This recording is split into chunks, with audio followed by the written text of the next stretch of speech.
L'invité de Béatrice Rulle ce matin, 6 minutes avec Jean-Louis Menet. Il est économiste, auteur du livre Le mythe du Grand Genève. Béatrice. Bonjour Jean-Louis Menet. Bonjour. Merci d'être sur Radio Lac ce matin. Le mythe du Grand Genève, c'est donc ce livre que vous faites paraître aux éditions Le Tour. Le Grand Genève, c'est pourtant une structure établie avec un président, Antonio Gers. Antonio Gers est-il un fantoche, Jean-Louis Menet ? On n'ira pas jusque-là quand même, mais c'est un mythe au sens... le mythe, c'est quoi ? C'est... en fait, dans nos sociétés humaines, depuis toujours, il y a des mythes. Et le mythe, c'est une histoire qui est racontée pour apparemment trouver des solutions ou lutter contre des malaises ou des situations très complexes. Et c'est en cela où je pense qu'effectivement, le Grand Genève est une espèce de mythe, évidemment mythe moderne. On nous fait rêver une espèce d'homogénéité dans ce Grand Genève. Vous estimez d'ailleurs que l'effet frontière joue toujours à plein. Je veux dire, c'est un peu normal. Il y a effectivement une frontière. Haute-Savoie 1 et Genève ne sont pas dans le même pays ? Absolument.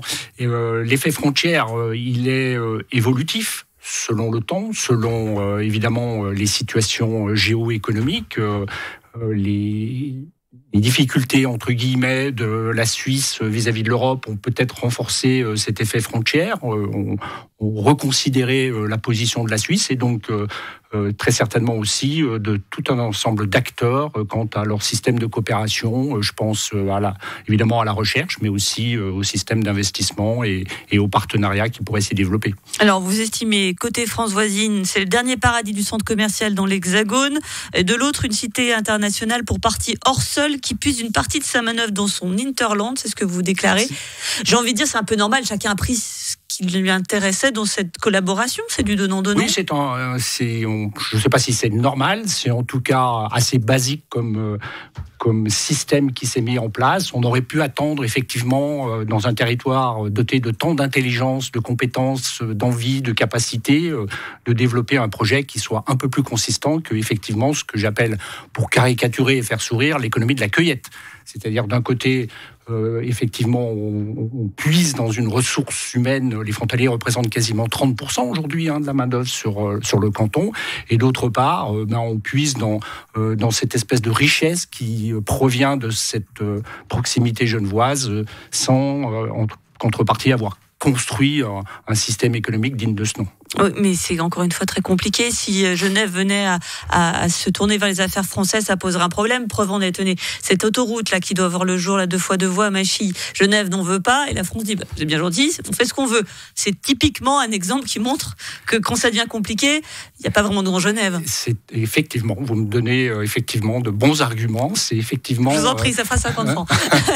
C'est effectivement une illustration parfaite, peut-être d'un manque d'approfondissement et de travail collectif. Mais est-ce qu'on le veut vraiment, j'ai envie de vous dire ? Apparemment, tout le monde est content dans le système d'aujourd'hui. Cela dit, et vous, comme moi, nous habitons dans la région, on entend des crispations, des critiques. Même, j'ai vu que Pierre Maudet s'inquiétait de ces crispations sur le territoire, au sens général du terme. Donc, dans les populations, les gens parlent de leur propre vie, de leurs difficultés au travail, pour se faire soigner, pour se former, pour se déplacer, bien entendu, même si c'est un sujet crucial. On a le Léman Express. Voilà, dans toutes les villes, un peu partout. Si on vous entend bien, finalement, il y a une vraie différence entre ce que vit la population et, beaucoup de guillemets, mais les élites politiques qui, elles, se satisfont de cette situation, finalement, parce qu'elles y ont un intérêt.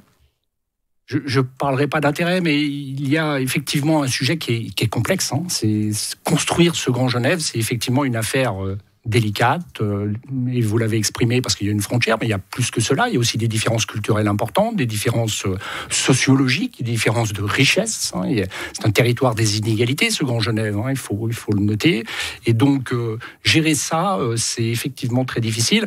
Un ancien conseiller d'État, Mauro Poggia, parlait sur les problématiques de santé qui sont aujourd'hui au centre de préoccupation de beaucoup, d'une espèce d'oreiller de paresse.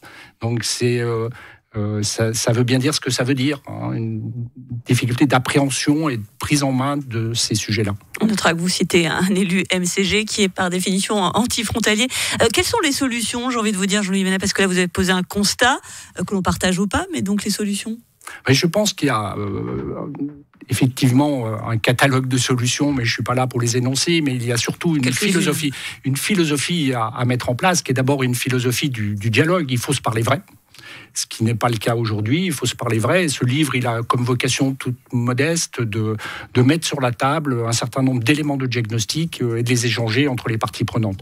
À partir de là, je pense qu'il y a effectivement des projets à monter. Je crois beaucoup, moi, à la société civile, même si c'est très difficile de la mobiliser, de l'inciter, de l'accompagner. Et c'est ce que j'appelle le changement de logiciel, c'est-à-dire qu'il faut que le Grand Genève, plutôt qu'une nouvelle institution par-dessus les institutions, soit plutôt un outil d'accompagnement, d'incitation au projet. Et je pense au projet dans le champ économique, dans le champ culturel, dans le champ sportif, dans le champ de la formation.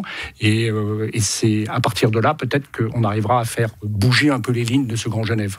Le Grand Genève est-il un mythe? C'est en tout cas ce que vous expliquez dans votre essai socio-économique à l'usage des métropolitains. C'est le sous-titre. Voilà ce livre qui paraît aux éditions Le Tour. Je rappellerai que Genève célèbre dans quelques jours l'escalade, qui était l'événement marquant de la résistance des Genevois face aux envahisseurs, aux Savoyards. Ceci explique peut-être cela dans nos relations aujourd'hui. Merci beaucoup d'avoir été sur Radio Lac ce matin. Merci.